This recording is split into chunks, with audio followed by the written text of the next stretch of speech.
자, 시작하겠습니다. 오늘 중급 2강입니다. 2강은 아이에 관련한 겁니다. 1강이 학교고 2강이 아이고, 그 가정은 그거 맨 뒤로 돌렸어요. 아무래도 그게 가장 힘든 것 같아가지고. 오늘 제주에 한 명은 없어요? 한 명은 결석했다고 그러고. 아까 저쪽 사람 같대. 지금 술이 좀. 아이고, 괜히 미안하네. 그러니까. 급하게 오느라 그랬나? 집에서 하는 건데 아직 괜찮으셨어요? 한 집에 모이는 거예요. 아 진짜요? 네. 왜 그런 소리 하시세요?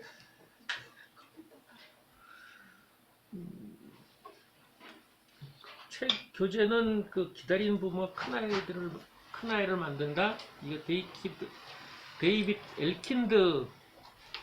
근데 이게 원 제목은 허리드 차일드, 그래서 쫓기는 아이들이에요. 원래 옛날에 그렇게 했다가 나중에 바꿨는데, 제가 10년 전에 이렇게 할 때도 아이들이 쫓기고 있다, 스트레스를 많이 받는다고 할 때 약간 긴가민가 했던 분위기가 있어가지고 그걸 강조를 했거든요. 그리고 무기력하다 이런 얘기를 했는데, 이번에 다시 교재를 쓰다 보니까 요즘 부모들은 아이들이 쫓기고 있다는 걸 다 인정하지 않을까? 그런 생각이 들었어요. 그런가요? 쫓기고 있죠. 쫓기고 있고 뭔가 스트레스를 많이 받고 있고, 스트레스를 받는다고도 인정하죠. 그래서 조금 이게 옛날 얘기 셈이구나 라고 느낌이 들었는데, 무기력까지도 인정하나요? 무기력다. 뼈라고는 안 하는 거. 인정하는 것 같아요. 아이들이 이를테면 우리 같은 경우는 이제 축 처져 있는 것뿐만 아니라 사고 자체를 안 하려고 그러는 걸 무기력으로 보거든요. 생각을 하라 그럴 때 생각하기 싫어하거나 귀찮아하거나, 조금만 더 어려운 걸 주면은 피하거나, 아니면 뻔히 생각하면 아닌데도 계속해서 물어보는 거, 어떻게 해요 어떻게 해요 계속 물어보는 것 자체가 무기력한 거로 보거든요. 그런 측면이 어쩌면 가장 초점이라고. 이를테면 저 같은 경우는 학교 성적보다도 그 무기력을 무기력을 이겨내는 것 자체가 더 큰 문제라고. 아이가 뭔가 그 귀찮아하는 거를 없애야 되는데, 그러면 방향이 많이 달라지죠. 강제로 그렇게 힘들어하거나 귀찮아하거나 이런 거를 어떻게 잘 달래가지고 애를 공부시키게 해서 하나라도 더 아는 거 하고, 공부는 미뤄두고 그 귀찮아하는 거에 초점을 두고서 애를 끌고 당기고 하면서 아이가 하게끔 하는 거는 좀 초점이 많이 다르거든요. 그래서 저는 오히려 그렇게 돼야 될 것 같다라는 생각을 했죠. 거기에는 많이 동의를 하지는 않는 것 같아요. 한편으로는 그걸 어떻게 해야 될지 몰라서 그런 것도 있고요. 그게 정말 쉽지는 않죠. 그리고 많은 경우 부모 자체도 많이 지쳐있는 상태라, 부모들도 일상적인 거, 남자랑 돈 버는 거나 여자랑 이제 집안일 하는 거 외에 상당 부분 이렇게 조금만 신경 쓰면 뭐 책을 보거나 뭔가 적극적으로 할 만한 거를 안 하고 자꾸 퍼져 있는 형태, 뭐 텔레비전 본다거나 이런 것들. 그러니까 부모들도 그런 형태니까 아이들한테 참 하기 힘든 측면도 있겠다는 생각을 하는데, 그래도 부모야 뭐 또 상황이 달라지면 또 적극적으로 하려는, 일반적으로는 그러죠. 특별히 문제되지 않은 경우라고. 근데 아이들은 어릴 때기 때문에 그것이 약간 몸에 밴다거나 할 때가 상당히 큰 문제일 것 같다. 그래서 아이들이 무기력한 거가 가장 지금 초점이 아닐까. 그래서 여전히 데이비드 엘킨드가 쓴 쫓기는 아이들은 조금 기다리지 못한다는 측면에 초점을 두고서 이 번역한 사람도 그런 쪽으로 접근했는데, 저는 거기서 학습 무기력 쪽, 특히 학습보다는 사고의 무기력이죠. 생각하는 데 무기력한 거. 저번 시간에는 테일러 게터 보면 우두남이라 그러거든요. 생각하지 않은 거. 지식은 많은데 생각하기 싫어가지고 심한 경우 오히려 더 바보가 되었다라는 거잖아요. 중상층 또는 중류층이 특히 전문직들이 아는 것도 많고 뭔가 자기 분야에서는 뭔가 하는데 조금 분야가 달라지거나 새로운 과제에 있거나 뭔가 할 때 생각이 막히거나 멈추거나 하는 거, 그리고 그런 거를 이제 관료제 쪽으로 도망가는 거, 뭐 시킨 것만 했으니까, 아니면 정해진 절차대로만 했으니까 난 특별히 책임이 없어라고 하는 형태도 새로운 우두남이고, 그것이 조금 더 비약하면 통제사회로 가는 그런 형태거든요. 그러니까 파시즘이나 이런 것들에서 상당수가 그런 명령이나 조직에 의해서 움직였다 이런 얘기를 하는 거니까. 그래서 그 사고에서의 그 무기력한 거는 생각보다 큰 문제라고 전 봐요. 물론 국가 차원에서는 둘째치고 개인 차원에서도 저는 큰 문제다. 특히 앞으로 아이들이 우리 때보다 훨씬 더 예측 불가능한 사회에서 산다고 할 때 상황이 바뀔 때 대응하지 못하고 자꾸 주저앉거나 도망가거나 하는 경우가 큰 문제일 거다. 근데 어느 정도일지 몰라 점점 더 심해지지 않을까.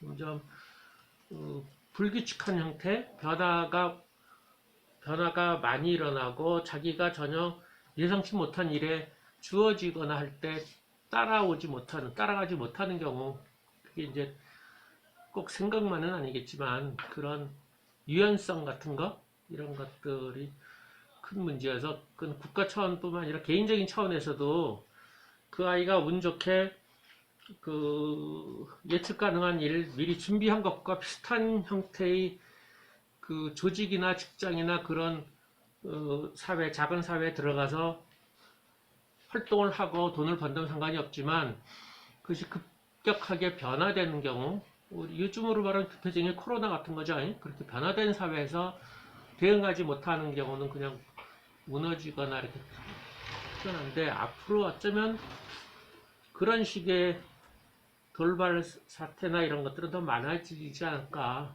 그런 상태에서. 물론 이런 건 있어요. 제가 아이들 같은 경우, 우리 아이들이나 아니면 우리 주변 아이들도 마찬가지죠. 부모가 아이를 가르치는 거하고, 가르친다거나 이끄는 거하고 학교나 국가가 아이들을 가르치는 건 약간 초점은 다르다고 봐요. 부모는 그야말로 무한 책임이기 때문에 아이가 잘 성장하거나 사회적으로 성공하기 위해서 길을 이끌어주는 것보다는 아이가 무너지거나 떨어지거나 이런 최악의 경우를 막아주는 형태가 더 급한 초점이라고 보는 거고, 국가는 그런 거를 일부 약간 감수하는 형태죠. 국가를 경제 성장이나 이런 국가 발전을 위해서 일부가 희생되는 걸 감수하고 잘한 애를 끌어당기는 것이고, 보통 부모라면 자기 자녀에 대해서 투자 개념은 아니잖아요. 형제가 둘 있다고 해서 둘 중에 한 명이 성공하면 좋은 게 아니거든요. 국가라면은, 아니면 기업이라면 둘 중에 하나 성공하면 그건 잘하는 거죠, 뭐. 그거를 상쇄시킬 수 있으면 되는 거. 근데 부모는 자식의 경우 그럴 수도 없으니까 그래서 저는 약간 부정적인 시나리오를 막는 쪽에 많이 가 있어요. 그러니까 아이가 성공하거나 성장하거나 뭔가 유명세를 타거나 이런 거는 부모가 기초나 능력을 만들어준 상태에서 아이가 그런 쪽으로 노력을 하면 그럴 수 있지만, 부모가 그렇게 성장하거나 성공하기 위해서 끌어주는 거는 위험 부담이 있다. 어떻게 운 좋게 잘 맞아가지고, 이를테면 타이거 우즈처럼 잘 맞아가지고 쭉 끌어올려서 유명해질 수 있을지 몰라도, 상당수 많은, 우리 눈에 보이지 않는 많은 사람들은 그런 과정을 거치면서 탈락하거나 위축되거나 떨어지는 사람들이 꽤나 많다. 어릴 때 영재 같은 경우 이런 거죠. 그래서 저는 약간 초점이 그쪽에 갔으니까 그런 거 감안하시도록 거예요. 제 전제는 아이를 성공하기 위해서 키운다기보다 아이가 실패했을 때, 좌절했을 때, 뭔가 힘들었을 때 이겨낼 수 있는 어떤 능력이나 토대나 기초를 부모가 이렇게 만들어준다. 가족에서 그래, 가정에서. 학교는 여전히 끌어주는 거니까 학교에서 끌어주는 거를 가정이 학교를 모방한다면 아이는 그렇게만 가는 건데 그게 아니라 학교가 그렇게 가니까 더 그런 거죠. 만약에 예외적으로 공동체나 이런 데서 그런 기초만 닦는다 그러면 소위 말해서 학교에서 능력만 키운다 그러면 저는 지식을 가르칠 거예요. 반대로 지식을 가르치고 지식은 기본적으로 알아야 돼요. 이해를 못해도 외우는 게 일단 있어야 돼요. 근데 우리나라 학교나 일반적으로 다 지식만 가르치니까 특히 너무나 그 불균형이 심하니까 능력 가르친다 이런 측면이거든요. 그러니까 전제가 아이들이 어떻다는 거의 전제는 그런 측면, 아이가 어떻게 하면 성공할 것인가가 아니라 어떻게 하면 살아가면서 한두 번 겪을 만한 그 좌절이나 어려움이나 어떤 힘든 거를 이겨낼 수 있는 어떤 바탕을 어떻게 할 것인가. 그래서 상당히 거기서 초점은 저는 그런 극복 경험도 중요하고 특히 사고의 유연성 같은 게 중요하다. 아주 단순하게 얘기하면 이런 거예요. 중학교, 고등학교 돼가지고 이번에 나름대로 열심히 공부했는데 성적이 예상보다 안 나왔어. 그럴 때 아이가 무슨 생각을 하냐? 나는 머리가 나빠. 이게 최악이죠, 그쵸? 나는 머리가 나빠서 난 노력해도 안 돼. 너 의지가 없는가 봐. 이런 애가 있는가 하면 이번엔 공부 방법이 뭐 잘못됐네. 이걸 참 다음엔 좀 이렇게 바꿔야겠다. 이런 형태예요. 그쵸? 그거는 똑같아. 애들이 독학하면서 독해력에서 주인공 성격을 쓸 때 그 아이는 못됐어 라고 총체적으로 평가하는 거하고 그 아이의 이런 행동은 문제가 있어. 그건 전혀 달라요. 그럼 똑같아. 아까 말한 대로 성적이 안 좋았어. 나는 총체적으로 문제가 많아. 이렇게 접근하는 애하고 나의 이런 행동은 문제가 있어. 다음에 그 행동을 고치지. 이게 다른 거예요. 그쵸? 기본적으로 똑같아요. 초등학생들 보면 사고가 단순할수록 성격을 총체적으로 주로 봐요. 그러니까 그런 식으로 사고 유연성이라면 그런 거죠. 좀 더 총체적으로 안 보고 부분적으로 보면서 다른 여지를 두는 거. 그게 사고 유연성 같은 거지고 그런 것들이 저는 아이가 좌절하거나 힘들었을 때 이겨낼 수 있다. 근데 문제는 그렇게 무기력하는 경우 그럴 바에 힘이 없더라 그래요. 이 책에도 잠깐 나오는데 사람이 지치거나 힘들거나 그럴수록 다른 사람을 스테레오 타입으로 본다는 말이 나와요. 그쵸? 그런 말이죠. 타성이나 관성이나 이렇게 봐요. 대표적으로 미국의 백인들이 그건 격차 때문에 그런가 흑인들을 결코 개성으로 보지 않아요. 흑인 일반으로 봐요. 똑같이 보는데 우리 같은 경우도 학생이라든가 뭔가 선수, 경쟁하는 사람들은 선수나 이렇게 규정 짓고 그 개성을 안 본다는 것처럼 근데 그런 것들이 상당수 지쳐 있거나 힘들거나 어른이거나 아이건 그런 사람들은 내 주변을 그 정해진 어떤 루틴한 관념적이거나 관성적인 형태로 보죠. 거기에 이면을 본다거나 뭔가 다를 가능성이 있다고 보지 않고 그냥 드러난 것만 봐요. 드러난 현상이라든가 아니면 내가 이미 알고 있는 걸 대입시키지 드러난 현상의 이면을 본다든가 아니면 다를 가능성이 있다든가 이런 걸 잘 안 보는 거는 다 지쳐있기 때문에 그래요.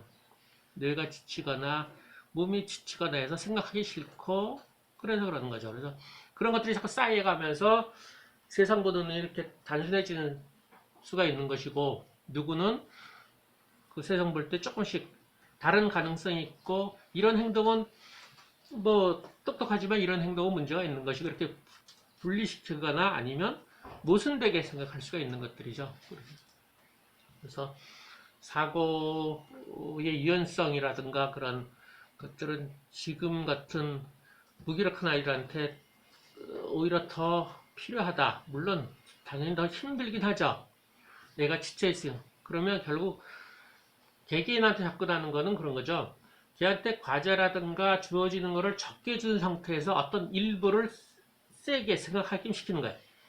생각하지 않고 두 개를 하는 게 아니라 하나를 생각하게 해라. 그리고 하나를 빼줄게 라고 접근을 계속 하는 거죠. 그 흥정을 계속 하는 거예요. 그렇죠? 그러니까 생각을 안 하면 하나를 더 시켜 그러는 거지. 뭔가 우리 같은 의문답 같은 데서 생각이 있으면 굳이 답을 안 써도 돼. 근데 생각이 없으면 답을 써. 조금 귀찮게 만드는 거죠. 그래서 뭐 툴툴거리고 더 어쩌고 저쩌고 하면 뭐 그 하나를 물론 애에 따라 다르긴 하겠지만 기본적으로 애가 생각이 있으면 짧은 시간에 끝내는 것이고 생각을 안 하면 좀 더 과제약이 좀 많아져 가지고 본인이 몸으로 그걸 느껴야 되는데 무의식적으로 느낄지 어떨지 참 애매해요. 여전히 잘못하면 이제 나만 미워해요. 왜 나만 더 시켜부터 시작해가지고 뭐 차이가 없는데 등등 한 명 계속 그런 애 있어요. 왜 나만 더 시켜?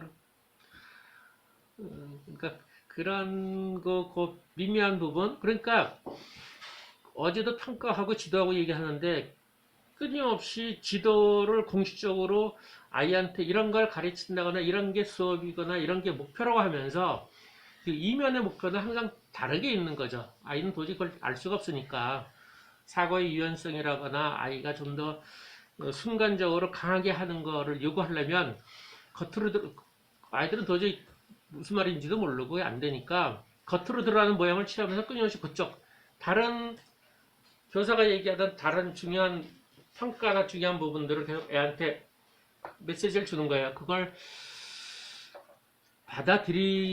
얼마큼 받아들일지 안 받아들일지 좀 애매하고, 그 다음에 또 받아들여도 그게 항상 힘이 드는 거니까, 자기가 지치면 다시 또 도망가고 그럴 가능성이 많은데, 그리고 여전히 우리가 겉으로 이렇게 지도한다, 15분에 15분 발표해라, 의문 쓰고 생각 쓰라고 할 때 드러나는 것도 이면에 그 아이가 얼마큼 생각을 하거나 애쓰거나 뭔가 하는 거 그런 걸로 판단을 계속 하는 거죠. 그래서 한편으로는 뭐 좋게 보면 바람직하지만 어떻게 보면 선생이 좀 게으를 수도 있는 거죠. 거의 드러난 거를 좀 무시하고 다른 형태를 추구하는 거니까.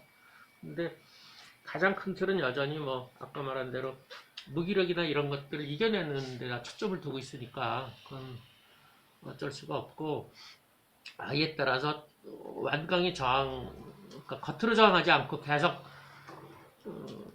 툴툴거리면 차라리 낫죠. 툴툴거리지 않고 수동적으로 따라오는 애들 아무 생각 안 하고 계속 따라오니까 굳이 뭐라고 지적은 못하겠지만 하여튼 마음에 안 들어. 근데 걔도 그 상태에서만 하는 거지. 그 상태에서만 딱 혼나기 전 땅대로 조금은 해. 애쓰지 않는 애들, 그런 애들 때문에 뭐 저도 늘상 뭐 소리 지르고 뭐 하고 그래. 밤낮 애들하고 싸우는 것만 갖고 뭐 소리 빽빽 지르고 그러는데, 특히 소리 지르는 게 상당수는 그게 맞는지 안 맞는지 계속 고민하면서도 무기력한 애들한테 순간 작을 주는 거. 그러니까 애가 위축된 애라면 소리 지르면 안 될 거예요. 저도 그런 애들이 있어요. 안 하는 애들을 살살 달래주면서 해요. 안 하면 한 저학년 한 2학년 여제 같은 애들 굳이 뭐 소리 지를 게 아니라 그래 좀 뭐 오늘 쉴래? 뭐 딴 거 할래? 뭐 힘들면 그림책 해? 뭐 이렇게 살살 하는데 어떤 애들한테는 계속해서 소리를 질러요. 빨리 해부터 시작해서 안 돼. 너 교재해. 그림책 안 돼. 이러고 너도. 근데 그러고 저도 좀 불편하죠. 왜 저럴까? 근데 내가 잘못 판단한지 모르지만 적어도 그 아이의 그 힘이 있다고 전제를 한 상태에서 그렇게 하는 것 같아요. 소리를 빽질러서 발표할 때, 발표가 멈췄을 때 얘가 지금 생각하는지 안 하는지 알기가 정말 어렵거든요. 정말 어려운 상태에서 소리를 빽질렀을 때 바로 튀어나온 애들은 되게 딴 생각했을 가능성이 사실 많아요. 근데 기억이 안 나는데 소리 질러 빽질러서 야 뭐야 빨리 해. 그렇게 순간 들어오면 사실 생각하는 애라면 그거에 놀래서 오히려 추춤거리거나 불안해하거나 그럴 가능성이 더 많다고 보는데, 그래서 그렇게 소리를 지르죠. 근데 딴 생각하는 애들, 그리고 그 딴 생각 할 때 딴 생각에 쭉 빨려 들어가면 소리 지르면 안 되고요. 쭉 빨려 들어가다 이렇게 약간 나오는 느낌이 있을 때, 그러니까 나를 쳐다보거나 이렇게 딴짓 하다가 살짝 이제 자각 비슷하게 할 때, 대개는 나를 쳐다보거나 행동이 다른 행동을 보여요.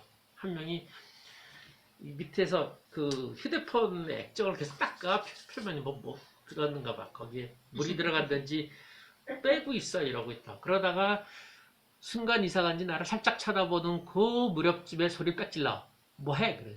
뭐 해? 그러거든. 빽질른다. 이게 뭐 그런 거지. 뭐 해? 안 해? 뭐. 그러면 확 놀라서 발표를 해요. 그런 경우는 딴 생각이라고 걔가 주눅들지 않는다고 보는데, 내가 소리를 지르거나 빨리 하라거나 했을 때 주눅드는 애라면 몇 번 주눅드는 모습을 보면 걔한테 그러면 안 되죠. 그냥 안 하고 그냥 냅두거나 아니면 책 바꿔라 그러나. 한 명 남자 그런 애가 있어도 한 명은 그러니까 걔는 더 속으로 힘이 있을지 없을지 모르겠어요. 힘이 있을지 모르겠는데 적어도 여기 드러난 형태로는 오기 싫다 그러고 밖에서 가끔 울기도 하고 뭐 징징거리면서 오면서 희한하게 어떤 때는 잘하고 어떤 때는 못해서 판단이 안 서는데 하여튼 분위기상으로는 계속 얘는 피하는 형태고 그래서 걔한테는 소리 안 질러 그냥 하라 그러고 이제 걔는 알았어요도 안 해 가만히 있어 시작했는지 아닌지 몰라 어떤 때는 뭐 5분 있다가도 시작하고 어떤 때는 한참 있다가 어, 눈치 봐서 뭐 다른 척 할래 그러고 얼른 다른 척 하고 그래요 그런 애들은 이제 자기 기준이 높은지 아니면 뭐 한지 아니면 그게 내면화됐는지 어떤지 몰라서 내가 이렇게 강한 자극을 줬을 때 올라올 만큼 어떤 힘이 없는가 원래 그런 건지 이 우리 독서 수호에만 그러니 그건 또 모르겠어요. 그래서 걔한테는 좀 안 하는 형태인데 그렇게 애들마다 다르게 하는 거의 상당수는 애가 속으로 갖고 있는 그 무기력 이런 것들이 물론 애들이 그러긴 하죠. 느끼는 것 상당수가 발표할 때나 여기서 할 때는 상당히 작은 목소리 작게 하다가 친구랑 떠들 때는 금방 목소리 커지잖아요. 이제 그런 것도 많이 보는데 그럼 조금 더 힘이 있는 거죠. 그런 상태를 감안해서 애한테 어떻게 어떤 때는 애가 못한다고 할 때도 아니야 해야 돼라고 요구하기도 하고 어떤 때는 못한다고 할 때 그래 그럼 책 바꿔 얘기하기도 하고 아니면 오늘 한번 쉴래까지 얘기하는 거는 순전히 기준이 그 무기력이나 아이가 스스로 하는 힘을 속으로 끌고 당기는 그런 성격 이 초점을 둬가지고 사실 발표하고 뭐 몇 번 했고 이런 거는 어느 선이 올라간 상태에서 얘기고 그 밑에 애들 상당수 초기 애들은 뭐 몇 번 발표했고는 사실 중요하지 않죠. 뭐 그 모양을 취하고서 그거 부분만 뭔가 여기서 빨리 걔가 감을 잡아서 한 90분 수업하면서 한 30분이라도 열심히 하면 선생님이 인정해 준다라는 걸 빨리 본능적으로 감을 잡아야 되는데 학교에서는 이제 선생님이 가르치는 거 저 정답이나 아니면 학교에서 그 수업 주제를 빨리 파악하면 이제 하는 거잖아. 그렇게 감 잡는 것처럼 저게 중요하구나. 저런 게 시험에 나오는 감 잡는 것처럼 우리 수업에서도 그렇게 감을 잡아야 되는데 이게 좀 낯서니까 누구는 빨리 감 잡고 누구는 상당히 오래 걸리고 그러죠. 그래서 여전히 저는 다른 분들도 대체로 어느 정도는 그렇지 않을까 생각하는데 저는 상당 부분이 그 무기력, 특히 사고의 무기력, 생각하는 거 조금 귀찮아도 순간 잠깐 생각하려고 애쓰는 거. 그 기억도 기억 안 나는 걸 조금 더 붙잡고 한번 조금 생각해 보려고 애쓰는 거. 뭐 단어가 안 떠올랐을 때 조금 생각하려고 그러는 거. 그 다음에 의문 갖기도 조금 더 신경 쓰는 거. 조금을 하게끔 하는 게 거의 초점입니다. 그러니까 그거를 잘못 판단하면 애에 대한 선입견 잘못 판단하고 심한 경우 그렇게 생각해서 애를 한 1년 이상 가르쳤는데 진도가 없으면 그 아이에 대한 선입견을 바꿔야 되는데 그게 잘 안 되긴 해요. 그게 안 돼서 뭐 한 5년씩 그 반성하는 애들이 있는데 저럴 줄 저거 몰랐어. 그러긴 하는데 하여튼 그런 형태로 접근을 한다. 저는 그런 거예요. 그게 이 부분 이 쫓기는 아이가 스트레스 받고 그거에 의해서 무기력해지고 무기력이 사고의 무기력 하면서 이러저러 문제가 있는 거 우리는 거기에 대해서 이렇게 대응하는 거 이런 정도 일단 이렇게 하고 질문 받고 잠깐 쉬겠습니다. 질문 있어요? 무기력하다고 하면 사고의 무기력 부분은 좀 다를지 모르겠는데 보통 엄마들은 이제 동기부여식으로 해결을 하려고 하잖아요. 동기부여가 안 돼서 혹은 이 아이가 관심이 있는 부분은 뭐 곤충을 좋아하면 내가 곤충을 미친 듯이 하지만 곤충 아닌 것들은 다 이제 열애로 놓는다. 그래서 나머지를 내가 관심이 없는 부분에서 어떻게 그걸 끌어올릴 것인가를 늘 고민하는데 이 사고의 무기력 부분은 좀 다르게 봐야 되는 건가요? 그렇죠. 전 동기 부분을 좀 안 좋게 보는데 감정을 끌어올리는 건 사실 좀 문제가 있다고 봐요. 동기가 감정분 하나고 이렇게 열의 같은 거를 만들어낼 수는 없다고 보는 거거든요. 약간 이성적인 거나 어떤 학습적인 거나 이런 능력 같은 거는 체력 같은 거 이런 거는 환경을 통해서 환경을 그것도 직접이 아니라 환경을 만들어줘서 애가 자꾸 경험하게끔 하는 건데 동기부여 같은 거는 이러저런 프로그램으로 그걸 하고 싶어하는 동기를 만드는 거잖아요. 그거 상당히 위험하다고 생각하는 거거든요. 아이가 그걸 정말 하고 싶어하는지 안 하고 싶어하는지는 아이들 상당수 그래요. 다 부모를 위해서 해요. 상당수 많은 아이들이 부모를 위하는 마음은 생각보다 커요. 특히 사춘기 전이라면 엄마가 원해서 하는 걸 다 우리 영재발군다 같은데 보면 한 대여섯 살짜리가 뭐 하루에 5시간씩 죽으라고 하잖아요. 왜 하냐 그럴 때 엄마를 위해서 그러는 거예요. 생각보다 상당히 많아요. 부모를 위해서. 그거의 이유는 여러 가지죠. 여러 가지 이유로 자기 뭐 때문인지 몰라도 부정적으로 말하면 이렇게 하다 엄마가 나를 사랑하지 않을까봐부터 시작해가지고 이렇게 잘해야지만 부모가 나를 인정해주고는 사랑한다라는 생각부터 시작해서 다른 거 부모를 기쁘게 하는 것부터 뭐 여러 가지죠. 그래서 그 동기부여의 동기는 상당히 위험한 접근이다. 실제로 영재애들 초기에 자란 데는 상당수는 다 자기 좋아서 한다 그래요. 근데 절반 이상이 다 바꾸죠. 절반이 넘을 거예요. 다 바꿔요 나중에. 특히 서번트라고 어릴 때 뛰어난 애들, 특히 천성적으로 뛰어난 게 아니라 노력으로 뛰어난 애들의 상당수는 상당히 위험하죠. 근데 그 중에 이제 일부 애들이 성과를 보고 유명해지니까 다 그렇게 되는 걸로 보이는데 실은 거꾸러지는 애들이 더 많을 거예요. 근데 그게 잘 안 보이지.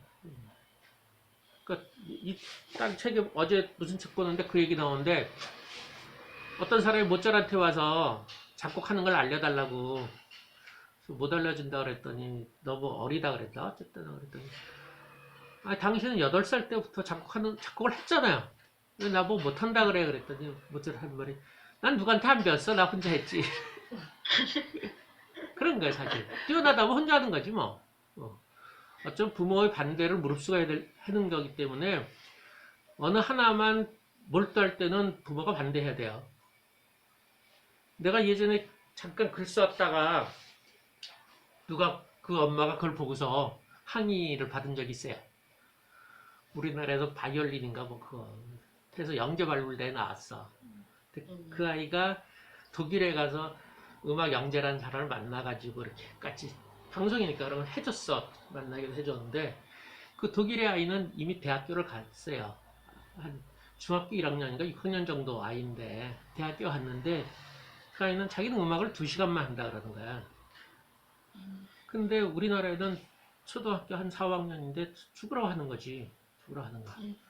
그렇게 노력파처럼 하는 거는 특히 예능은 아니다. 예술 뭐 체육이라고 조금 몰라. 그치? 체육도 참 위험한데. 그래서 그 나중에 문제될 가능성이 많다 그랬는데 그게 돌아다니는가 봐. 그가 이름을 썼는지 이름 치고 나오는가 보지. 그 엄마한테 전화를 받았어. 뭘 알고 자기 애가 잘못될 걸 얘기하냐. 이름을 쓰기나 잘못이긴 하지만 그렇게 어릴 때 노력으로 영재가 되는 건 위험한 발상이다.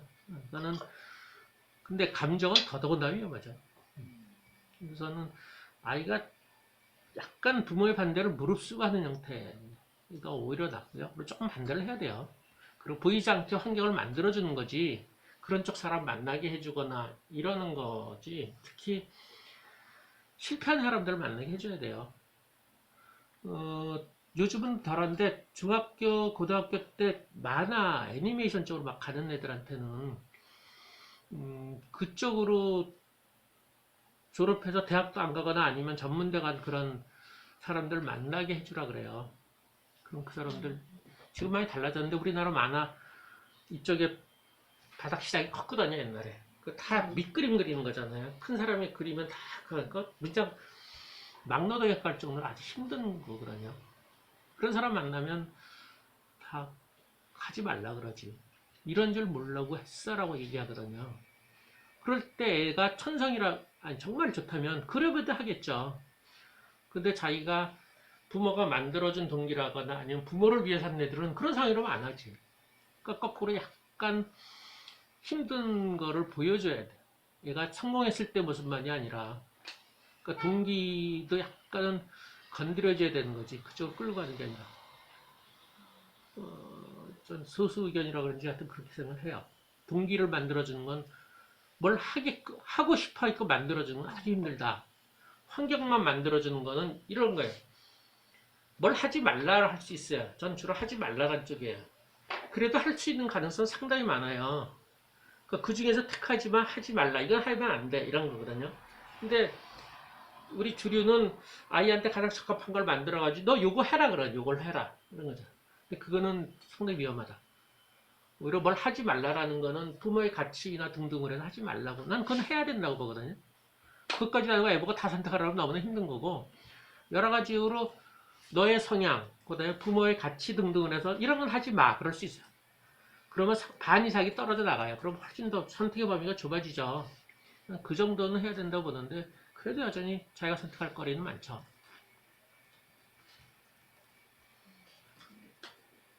예, 네, 금방 이제 부모 역할에서 하지 마 이렇게 예, 하는데 그럼에도 불구하고 주변에 많은 선택권이 있다고 말씀하셨잖아요. 근데 아이들 같은 경우는 어쨌든 간에 그 어렸을 때는 뭐 경험 부족도 있지만 뭐 여러 가지 상황으로 위축돼 있을 때 그 많은 자기 선택권을 볼 만큼의 시야가 없잖아요.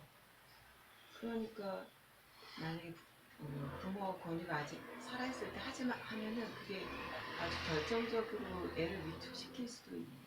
아니 여전히 할 수 있는 게 많이 있는 상태에서 하지 마죠. 이런 것도 있고 이런 것도 있고 당연히 애가 위축되거나 그런 경우는 하면 안 되죠. 다 가능성이 있다는 상태에서 애가 이것도 저것도 다 이럴 때 이런 건 하지 마 그러는 거죠. 여전히 내가 하고 싶다거나 해도 된다거나 하는 생각이 있는 상태예요. 물론 그런 거가 전제된 상태야. 그런 게 없는 상태라면 소위 말해 무기력하거나 애가 아무런 꿈이 없거나 아무것도 없다 그러면 계속 불러일으켜야죠. 그건 불러일으켜야 되는 거고요. 애들에 따라서 지금 우리가 부모 서두르는 것처럼 너무 많아서 그래서 애가 도망가느라고 아무것도 하고 싶은 게 없어 그러긴 하는데 원래대로라면 애들은 하고 싶은 게 너무 많은 거지. 꿈이 날마다 바뀌는 것처럼 하고 싶은 게 너무 많은 상태에서 이래라건 하지 마 그런 상태고 하고 싶은 생각이 없을 정도로 여러 가지 이유로 무기력한 상태라면 그건 뭐 하지 마 들을 거 당연히 아니죠. 다 가능하다고 얘기를 해줘야죠. 그렇게 믿어야죠. 난 우리 애들한테 집중력만 있으면 서울대 가는 건 아무것도 아니야. 걱정하지 마. 성적 안 나와도 돼. 강한 집중만이. 근데 애들은 한 고1, 고2까지 믿었던 것 같아. 지대 공부 안 해도 당연히 간다고 생각했던 것 같아. 근데 막상 이제 공부하려고 보니까 이게 생각보다 안 한 공부들이 많아가지고 막 헤매긴 했던 것 같은데 그렇게 믿은 거야, 걔네들은. 근데 하도 그 얘기를 많이 해서 나 분위기상으로 해서 당연히 뭐 아빠 갔으니까 나도 가는 거지 뭐. 집중만 강하면 간다으니까 가는 거지 이렇게 생각을 했던 것 같아.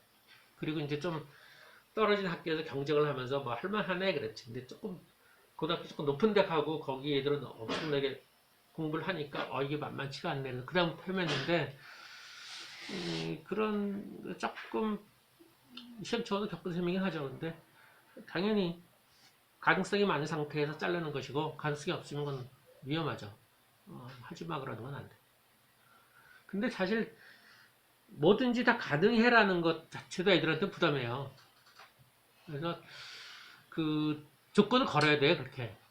뭐를 하면 네가 뭘 하면 할 수 있어. 근데 그게 할 만한 거야 되잖아. 나 같은 경우 이제 성적은 불확실하니까 집중력으로 얘기한 거고 집중력은 평가를 쓰는 게 없어요. 저 아무도 얘기하잖아. 부모는 얘기하잖아. 집중이 좋아졌어. 퍼펙트 없잖아. 그러니까 남이 평가하는 거일수록 그렇게 안 좋아요. 부모가 평가하는 걸로 강하게 넌 그렇게 할 수 있으면 앞으로 좋아질 거야 라고 얘기하는 부모만의 독자적인 평가 그걸 받으면 되는 거니까 성적 같은 거는 들락날락하니까 좀 불안하죠. 공부를 잘하면 뭐 할 수 있어 그럴 때 공부를 성적이 떨어질 수도 있잖아.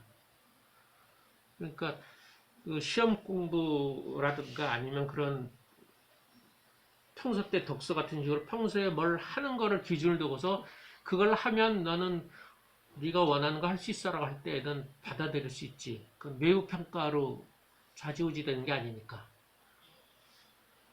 실제로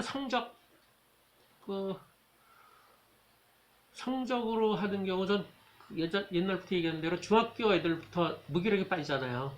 그거는 그쪽 팀이었을 것 같아. 그쪽 중3 애들 만나가지고 중간기말 하면 중3 2학기 때 되면 그 전에 한 10번의 시험을 봤잖아. 10번을 시험을 봤으면 너는 그래도 한 두어 번은 오르고 두어 번 떨어지고 들락날락 하겠죠. 들락날락. 그 중에서 열심히 공부한 적도 있겠지. 그럼 애들 다 끄덕끄덕해. 근데 남자애들이었던 것 같은데 두 번쯤은 열심히 했겠지. 그러면 엄마들이 인정 안 해도 그럼 다 당연히 인정해. 저도 2번 이상은 다 했죠. 얘들은 네가 열심히 한다고 생각할 그 2번 때 성적이 올랐냐 그러면 아니라 그래. 그럼 어떻게? 내가 열심히 했는데 성적이 안 올랐어. 그럼 어떻게? 그게 무기력이죠. 내가 열심히 했는데 결과가 안 좋아져. 그럼 앞으로는 어떻게 돼요? 불확실한 거죠. 내가 열심히 할 때는 반드시 성적이 올라야 돼요. 그게 뭐에 비해서 내가 열심히 하면 되는구나라는 경험이 쌓여야 되는데 요즘 애들은 그게 잘 안 되거든. 기초 능력이 약하거나 이미 학원을 많이 다녀서 조금 열심히 했다고 애 기준으로 부모가 보기엔 열심히 안 했다고 보지. 부모가 보기엔 비슷하지 뭐. 근데 애 기준으로 내가 열심히 했어. 그리고 성적이 뭐가 바뀌어야 돼. 근데 그게 안 바뀌어. 그런 경우는 무기력에 빠지는 거예요. 그래서 제가 그런 애들한테 자꾸 부모한테 얘기해서 한 과목에 수점을 둬라. 한 과목에다 왕창 시간을 투자하면 그 과목은 좋아질 거 아니야. 근데 그러면 평균은 떨어져요. 딴 과목 소홀히 하니까. 그래도 아이는 자신감이 생긴다라고 하는데 그런 전략 잘 안 쓰죠. 그러니까 그거는 이제 초점이 성적이 초점이 두냐 아니면 자신감 있는 무기력의 초점에 따라 다른 거죠. 무기력에 초점을 두면 한 과목부터 끌어올려야 돼요. 특히 성적이 안 좋은 애일수록 주변 과목으로 끌어올리는 거지. 일테면 뭐 옛날에 중학교 시험 다 봤으니까 뭐 도덕, 음악 이런 것들은 딸딸 공부하면 성적 오를 거 아니에요. 근데 수학 같은 건 시험 공부했다고 오르지 않을 거 아니에요. 모델이 그런 걸 다 공부하거든. 그러니까 시험 공부는 못하는 애일수록 수학 같은 거 하지 말라 그래야지.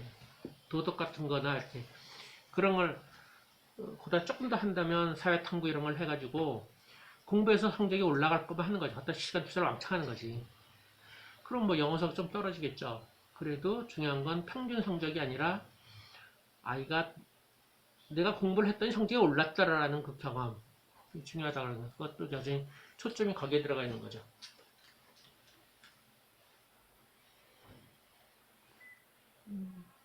뭐 질문 하나만 더 있으면 받고요. 잠깐 쉽시다. 대선 뭐 질문 없어요? 아니 무기력을 부모들이 거의 막 무기력 하나 상태의 아이가 보이는데 부모들은 거의 인정을 안 하는 거예요. 내 아이는 그냥 여전히 부모가 시키는 거 뭐 아침에 운동하고 뭐 학원 갔다 오라 하는 거 열심히 잘 한다. 그래서 아직은 무기력은 아니다. 라고 이제 저항을 많이 하더라고요. 그래서 그렇죠. 예. 그래서 그렇게 저항을 할 때 그런데 이 수업을 계속 해야 되나? 얘를 계속 아무것도 얘는 하고자 하지 의욕이나 이런 게 전혀 없는데 거의 멈춘 상태인데 이거를 계속 끌고 가야 되나 말아야 되나 하는 고민이 좀 생기더라고요. 아니, 고민이 생겨도 수업을 그렇다고 안 할 수는 없는 거죠. 그건 아니고 대부분 인정 안 한다고 전제를 해야 돼요. 부모들은 자기 아이가 무기력하다고 인정 안 해요. 거의. 그 상태는 부모가 인정한 상태라면 아주 큰 문제예요. 아이를 포기 내지는 이런 쪽이라서 부모가 아이를 포기했거나 아이가 우울증 정도로 빠졌거나 이런 거를 더 커서 부모는 우리 아이가 무기력할 거라고 인정을 안 하는 게 정상이에요. 그럼 우리 수업에서 무기력한 애를 어떻게 하냐의 문제잖아. 그죠.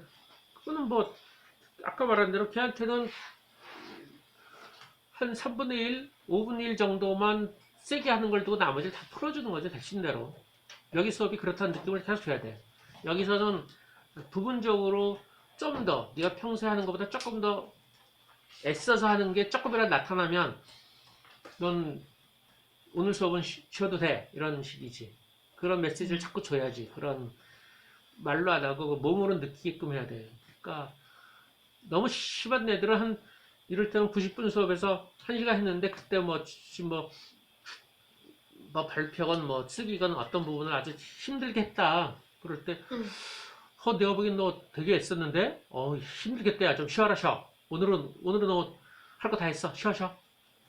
그러면 애가 이제 나머지 어떻게 해요? 오늘 열심히 했는데 뭐 쉬면 되지 뭐. 이런 제스처를 취하면 애는 이게 뭐지라고 하면서 조금씩 달라질 수가 있어요. 그러니까 이 수업에서 할 수 없어요. 우리는 우리 조건이니까 우리가 수업하는 거 일주일에 한 번 수업에서 그 격차를 두는 거지. 애가 순간 열심히 했을 때 나머지를 쉰다는 거. 그걸 확실하게 주면 애는 집에서 무기력해도 여기 와서는 조금 세게 하고 그리고 나머지 쉬고 너 이제 다 됐어. 너 발표 남았는데 하지 말고 그냥 책 봐. 뭐 이런. 그래도 미리 갈 수는 없어. 뭐 그 정도는 더요. 미리 가거나 친구랑 떠들 수도 없지만 그냥 쉬어라. 책 봐라. 다 안 써도 돼. 됐어.